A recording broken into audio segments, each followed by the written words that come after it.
Es que hoy llegó al país el tercer lote de vacunas anti-COVID-19. De acuerdo a las autoridades, son más de 51,000 dosis que llegaron a través del mecanismo COVAX. Esto le va a permitir al país avanzar en la estrategia de vacunación a nivel nacional. Hay que recordar que desde mediados de febrero inició esta estrategia cuando El Salvador adquirió 20,000 dosis de un lote de 100,000 con fondos propios. Con ese nuevo cargamento suman más de 100,000 las dosis del fármaco que han llegado a territorio nacional. Es importante destacar que se trata del primer lote de vacunas de la farmacéutica Pfizer.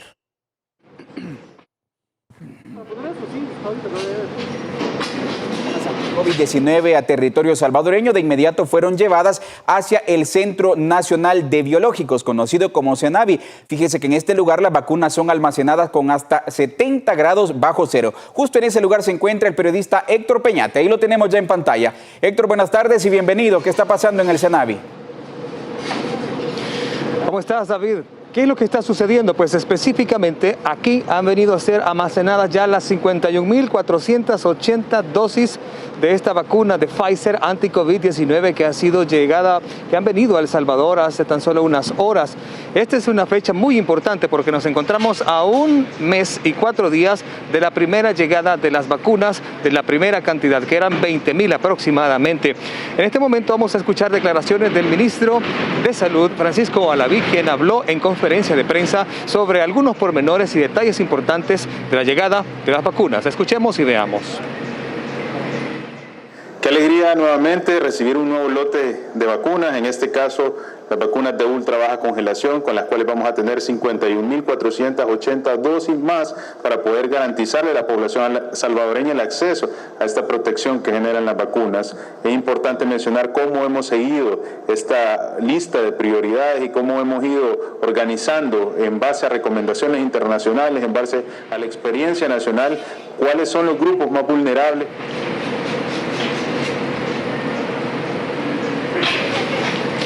Ahí teníamos las declaraciones del señor ministro, quien estaba presidiendo la conferencia de prensa y también se hizo acompañar por el director de la Policía Nacional Civil y también por el comisionado Arriaza Chicas, el señor director de la Policía Nacional Civil. Es importante mencionar también que es relevante en este punto hablar de la siguiente fase, las personas que van a ser vacunadas contra el COVID-19 dentro de las próximas semanas. El ministro Francisco Alaví reveló algunas fechas estimadas en las que se podrá continuar con la vacunación para las personas mayores de 50 años y los que tienen enfermedades crónicas. Estamos esperando en las primeras semanas de abril, ¿verdad? Las últimas semanas de marzo, primeras semanas de abril, iniciar esta segunda fase, esta fase de vacunación a las personas, a los salvadoreños con enfermedades crónico-degenerativas y también, por supuesto, a aquellas personas que tienen arriba de 50 años. Así las cosas y así las declaraciones en esta conferencia de prensa. Es importante mencionar también que a El Salvador ya llegaron cerca de 100,000 dosis y desde la fecha primera, la inicial del 17 de febrero pasado, no se ha detenido el Ministerio de Salud y el Gobierno de la República en vacunar a las personas, incluso sábados y domingos en todo el país, en todo el territorio nacional, a través de los 162 puntos de vacunación. Se han estado realizando intensas jornadas que no han cesado. Esto es importante mencionarlo. La cantidad supera las 100,000 dosis por el momento las que han llegado y se van a tener casi a 4.5 millones de personas que se van a vacunar de manera voluntaria de acuerdo con declaraciones de los funcionarios. Y sobre la llegada de las siguientes vacunas, de las siguientes dosis, todo va a depender de la producción mundial, pero también hay algunas fechas estimadas. Sin embargo, habría que determinarlo más adelante. Por el momento, con estas 51,800 que han llegado al país, se tiene prácticamente cubiertas las siguientes semanas. Gracias, Héctor, por ese reporte. Sin duda vamos a estar pendiente de la llegada de más vacunas de los diferentes mecanismos y también las que ha adquirido el gobierno para que puedan ser aplicadas a los trabajadores de la primera línea, a los de segunda línea y después a los salvadoreños. Gracias por tu reporte, Héctor. Bien, ahí teníamos a nuestro compañero Héctor Peñate desde el CENAVI. Y hablando del Ministerio de Salud y del proceso de vacunación, fíjese que el titular de esa cartera de Estado dice que este proceso está avanzando sin ningún tipo de inconveniente y asegura que un enorme porcentaje de los trabajadores de primera línea ya recibieron la primera dosis. El proceso de inmunización de la población continúa realizándose firmemente con la aplicación de casi 50.000 dosis al personal de primera línea. Así lo afirmó el ministro de Salud, Francisco Alaví, quien también detalló sobre la llegada del tercer lote de vacunas al país. Más de 49.000 dosis aplicadas, un poquito más de 49.000 dosis aplicadas, y con estas 51.000 dosis que llegan este día de vacuna de Pfizer, vamos a poder seguir completando esa primera línea no sanitaria, ese personal de Fuerzas Armadas, de Policía Nacional Civil. A su vez, adelantó sobre la capacidad de instalación para resguardar las vacunas en condiciones favorables para su conservación. Toda esa capacidad instalada para poder resguardar 6 millones de dosis de ultra baja congelación y sumadas en total con la que utiliza de más 2 a más 8, 16 millones de dosis.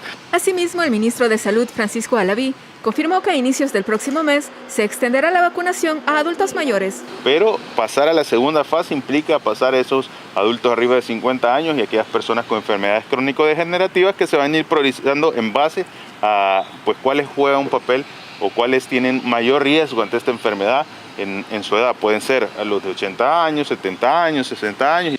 El ministro de Salud, Francisco Alaví, concluyó sus declaraciones sosteniendo que en caso de ser necesario, se ampliarán los 162 puntos de vacunación de acuerdo al personal que se priorice. Para Noticiero El Salvador, Rubidia Gutiérrez. Gracias, Rubidia. Por cierto, saludo a los cerca de 1.500 salvadoreños que están informándose con nosotros a través de Facebook. Compártala también para que esta transmisión llegue a miles de personas más. Le cuento que El Salvador ha mantenido controlada la pandemia por el coronavirus a tal grado que debido a las diferentes medidas que se han tomado desde el gobierno se ha logrado una disminución de casos y prevenir la llegada de una segunda ola de contagios en el país. Estas estrategias, de hecho, han sido reconocidas incluso por la Organización Panamericana de la Salud. Navarra, creo yo, y de la zona de 49, entonces están un poco... De acuerdo con el ministro de Salud, la afectación más alta por COVID-19 se tuvo en agosto de 2020 con 449 casos y el punto que se presentó luego de estos fue el 18 de enero con 335 casos, es decir, la cantidad más alta posterior a la primera afectación nunca fue superada. Las diferentes acciones tomadas por el gobierno han generado un control en la enfermedad y no un desbordamiento de casos como ha ocurrido en otras naciones. El ministro de Salud también ha informado cómo la cantidad de fallecidos por día se sigue incrementando y reportando en países a nivel internacional, cuando en El Salvador en ningún momento se encuentra en esta situación. El funcionario explicó que otro de los aspectos importantes que han contribuido a evitar una segunda ola de contagios en el país es la colaboración de la población en la adopción de las medidas de bioseguridad, como el correcto uso de la mascarilla, el uso de alcohol gel, el constante lavado de manos y evitar las aglomeraciones. Alaví agregó que a estas acciones se suma la jornada de vacunación en las que van más de 49.000 personas y ya han llegado al país 3 lotes de vacunas. Y hablando de las medidas tomadas durante la pandemia, la casa encuestadora Mitofsky señala que el presidente Nayib Bukele es el mandatario mejor evaluado en toda América Latina por las medidas que tomó al inicio de la pandemia y que se sostuvieron a lo largo del tiempo. Veamos los datos. El presidente de la República, Nayib Bukele, resultó entre los mandatarios de América y el mundo mejor evaluados por la opinión pública, según la consultora mexicana Mitofsky.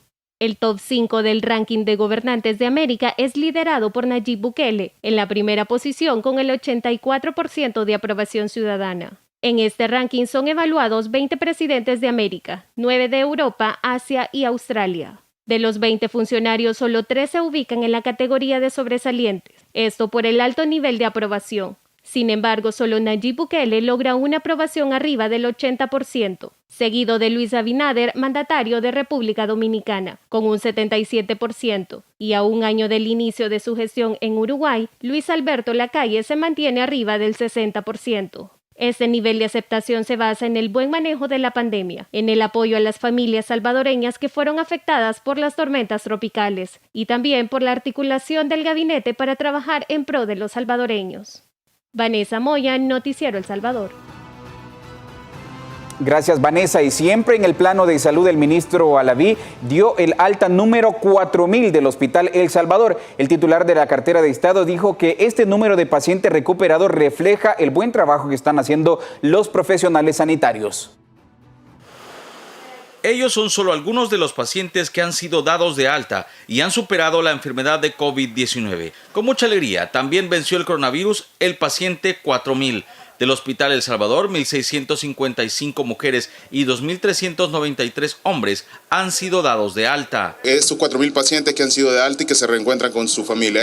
Hemos observado cómo la cantidad de pacientes obedece a la estadística internacional. Son más de 1.900 pacientes femeninos y más de 2.300 pacientes masculinos, con lo cual los porcentajes son bastante similares a lo que se observa a nivel internacional. El ministro agregó que a un año del primer paciente detectado con COVID, las estrategias del gobierno han dado buenos resultados e incluso han mantenido una cifra baja de contagios en comparación a otros países. Y hemos visto un desarrollo totalmente inimaginable en el sistema de salud, no solo en la parte de COVID-19, esto ha sido gracias al apoyo de los profesionales de la salud, gracias al apoyo de la población salvadoreña y por supuesto el liderazgo del presidente Bukele, que nos ha dado todas las herramientas. Según las estadísticas del Ministerio de Salud, el país tiene más de 60,000 personas recuperadas por la enfermedad. Víctor Hernández, Noticiero El Salvador. Por cierto, y hablando de las estadísticas, vamos a ver lo que nos informa el Ministerio de Salud. Ahí lo tenemos en pantalla. Hasta este lunes 22 de marzo se reportan solamente 680 casos activos de COVID-19. En total, en el país se han reportado 63.344 casos confirmados desde el pasado 18 de marzo del 2020, hace más de un año. El número de personas recuperadas hasta hoy es de 60.681 y el pronóstico de los pacientes de los 680 casos es 33 en un estado crítico, 86 graves, la barra anaranjada que usted tiene ahí, 129 moderados, 192 estables y 240 asintomáticos. La barra verde quiere decir que no tienen ningún tipo de síntoma. Pero al contrario de lo que pasa en El Salvador es lo que se ve en el gigante brasileño, y es que en ese lugar y en ese país hay una escasez de los suministros esenciales para combatir la pandemia contra el COVID-19. Más de lo que ocurre a nivel mundial se lo presento aquí en el siguiente resumen. En Brasil, el colapso sanitario preocupa a banqueros y economistas, quienes exigieron al gobierno de Jair Bolsonaro que actúe de forma competente contra la pandemia y pidieron evaluar un confinamiento nacional. Por otra parte, los gobernadores advierten de una escasez de oxígeno y medicamentos. México superó las 198,000 muertes por coronavirus tras registrar 209 fallecidos en el último día y los contagios fueron 2.133. La nación azteca ocupa el tercer lugar por número de fallecidos y el 13º a nivel mundial por la cantidad de infectados. En Estados Unidos, la ciudad de Miami Beach extendió hasta abril el estado de emergencia debido a la multitudinaria cantidad de turistas que celebraban un supuesto fin de la pandemia. Sin embargo, las cifras dicen lo contrario. En 24 horas, el país registró 436 muertes y 35.068 nuevas infecciones. En Europa, investigadores de una universidad de Bélgica descubrieron a inicios de año una nueva mutación del virus SARS-CoV-2, cuyos efectos aún se desconocen, aunque los expertos afirman que no está clasificada como una variante preocupante. En Francia se registra una cifra récord durante este año de pacientes ingresados en unidades de cuidados intensivos con COVID-19, con más de 4.000 personas. En los últimos días, el país registró un alza de contagios. La semana pasada fueron 178,000 casos nuevos. En el último día, el mundo sumó 5.630 nuevas muertes y más de 406,000 contagios. Con estos datos, el total de fallecidos alcanzó los 2.7 millones y los infectados desde el inicio de la pandemia son más de 123 millones. Laura Burgos, Noticiero El Salvador. Cambiamos de tema, y es que el presidente de la República, Nayib Bukele, en cadena nacional y tras conocer los resultados en firme de las elecciones, hizo un llamado a los diferentes sectores de la sociedad para construir un diálogo con el Ejecutivo, aunque advirtió que no se va a sentar a negociar ni con Arena ni el FMLN. El presidente de la República dijo que los resultados electorales son un mensaje de la población que debe respetarse, y ese mensaje también se refiere a no dialogar con los partidos que los votantes no le dieron el respaldo ni relevancia en el Congreso. Destacó que un partido nuevo hizo historia en ganar la mayoría en la Asamblea, así como muchas alcaldías y casi todas las cabeceras departamentales. Hablaremos con organizaciones sociales, comunitarias, con analistas, con académicos, profesionales, empresarios, sindicatos, gremiales, etc. Y sobre todo, hablaremos con la población. Pero no negociaremos con AREN ni el FMLN ni con sus satélites. En el discurso brindado en cadena nacional, el mandatario llamó a los nuevos diputados a no cometer errores, evitar los viajes de placer pagados por la población, reducir el número de miembros de la junta directiva, entre otras acciones. No pueden cobrar bonos, no pueden hacer viajes de placer con recursos del Estado, no pueden ir al Mundial de Fútbol con el dinero del pueblo, no pueden tener plaza fantasma, no pueden tener asesores de asesores, no pueden tener una directiva gigantesca como la actual que no cabe en la mesa solo para tener diputados con privilegios adicionales. Instó a los nuevos alcaldes a trabajar por la población y hacer obras, no trabajar por unos pocos. De lo contrario, su destino será igual que los consejos municipales salientes. Lo mismo va para los nuevos alcaldes. Mírense en el espejo de los alcaldes salientes. Esa podría ser su suerte dentro de 3 años. Todo depende, al igual que los diputados, de que cumplan, que respeten el mandato del pueblo salvadoreño, que decidió expulsar a los mismos de siempre y a sus satélites, incluso de las decisiones municipales. Agradeció a los organismos internacionales, a los defensores del voto, la población y a la diáspora por su apoyo y prometió a los salvadoreños en el exterior que tendrán su derecho al voto. Hoy les anuncio que en el 2024 ese derecho será garantizado para todos. El presidente Nayib Bukele destacó que las votaciones tuvieron una mayor participación incluso que las presidenciales de 2019. Víctor Hernández, Noticiero El Salvador. Ya no habrá asesores de los asesores, dijo el mandatario.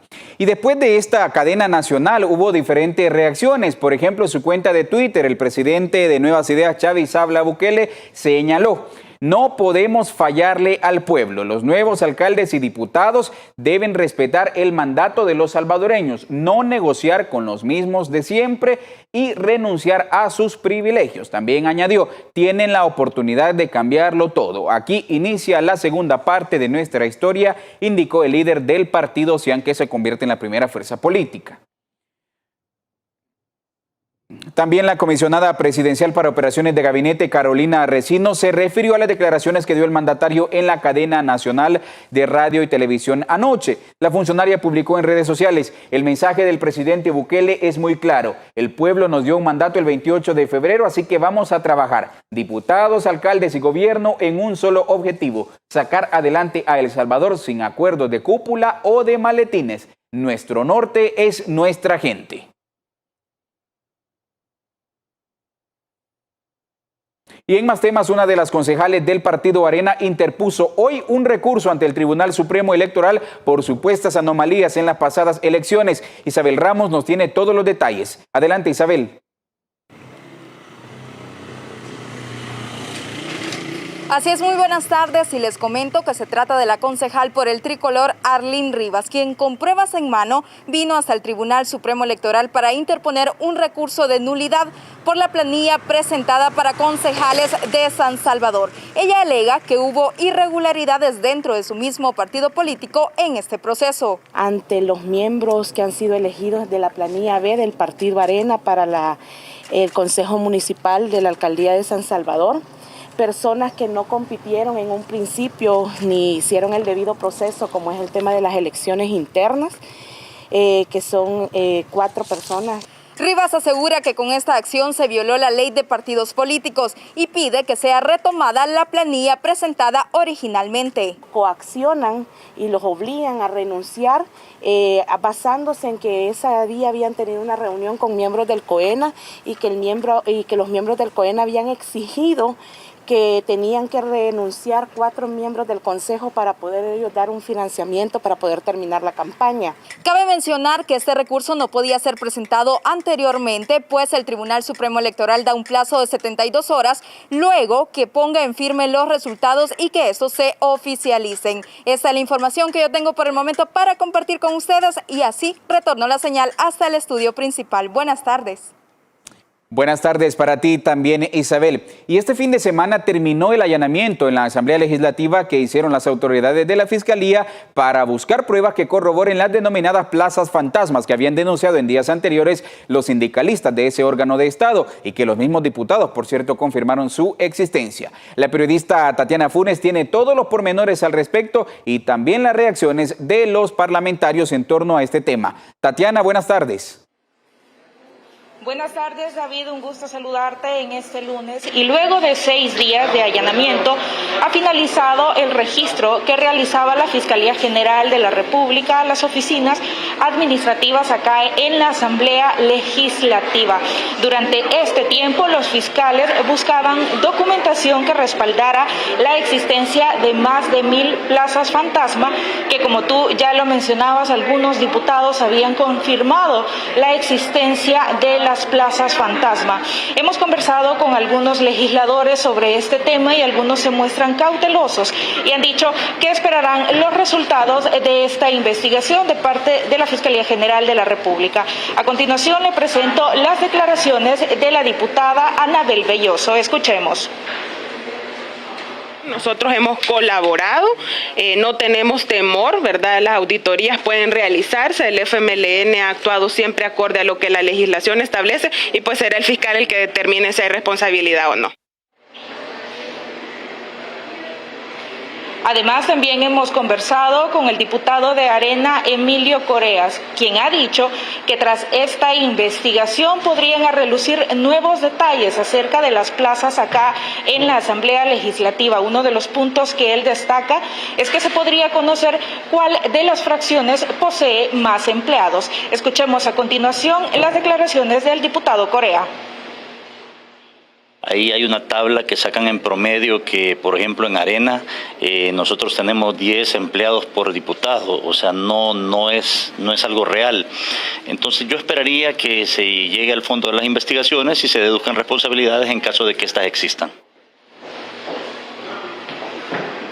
Es importante destacar que durante los 6 días de allanamiento, la Fiscalía General de la República no solo buscó documentación en la Gerencia de Recursos Humanos y la Gerencia Administrativa, sino que también buscó documentación y fue incautada documentación en las diferentes fracciones de este órgano de Estado. Es importante destacar que este procedimiento inició a raíz de las denuncias realizadas por el presidente de la República, Nayib Bukele, y del Sindicato de Trabajadores de la Asamblea Legislativa. Como ustedes pueden observar acá en este órgano de Estado, pues el trabajo legislativo se ha retomado con normalidad. Ya no hay presencia de los fiscales ni tampoco de los elementos de la Policía Nacional Civil. Además de esto, también es importante destacar que la Fiscalía aún no ha dado una fecha específica para dar a conocer los resultados de esta investigación o cuáles fueron los hallazgos encontrados en las oficinas administrativas de la Asamblea Legislativa y en las diferentes oficinas de las fracciones. Adelante, David. Gracias, Tatiana, por ese reporte y sin duda vamos a estar pendientes de lo que pueda pasar en las próximas semanas o en los próximos meses en torno a estas plazas fantasmas. Seguimos con la información, es que el ministro de Seguridad, Rogelio Rivas, señaló que el Plan Control Territorial estaría superando las cifras del año pasado en materia de homicidios, es decir, que hay una disminución en índices de delitos como desapariciones, extorsiones, homicidios. Los resultados, dice el titular, se dan a pesar de que él señala un bloqueo de los diputados de la Asamblea Legislativa.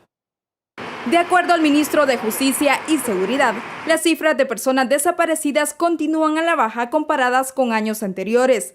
Recalcó que una desaparición no implica un asesinato en todos los casos, sino que únicamente el 4% de los salvadoreños que son reportados por sus familiares como desaparecidos son encontrados sin vida. Como ejemplo a un empleado de la Procuraduría para la Defensa de los Derechos Humanos que más o menos hace como 2 meses Los familiares lo reportaron como desaparecido, luego sale el mismo procurador también denunciando que había desaparecido, pero lo encontramos el fin de semana en un hospedaje consumiendo droga. Gracias a las respectivas investigaciones de la Policía Nacional Civil es que se logra determinar que muchos de los casos son por voluntad propia y no bajo amenazas o coacción. El año pasado, por ejemplo, una mujer llega a una delegación, pone la denuncia que el esposo estaba reportado como desaparecido porque no había llegado a su casa y él estaba en Guatemala con otra pareja allá, por ejemplo. Los homicidios además continúan disminuyendo. En lo que va de enero a la fecha se registran 277 muertes violentas versus 295 registradas el año pasado. Bien, el tema de la extorsión viene con un 26% también a la baja con relación al año pasado. Es decir, que estamos manteniendo la tendencia exitosa que hemos traído en seguridad pública desde que inició el Plan Control Territorial. El promedio de asesinatos diarios del 2020 durante el primer trimestre fue de 3.83 y este año es de 3.6, gracias a los esfuerzos de policías y soldados que forman parte del Plan Control Territorial. Resultados logrados incluso sin los fondos requeridos por el Ejecutivo y además del recorte de $20 millones para infraestructura y equipamiento. Isabel Ramos, Noticiero El Salvador.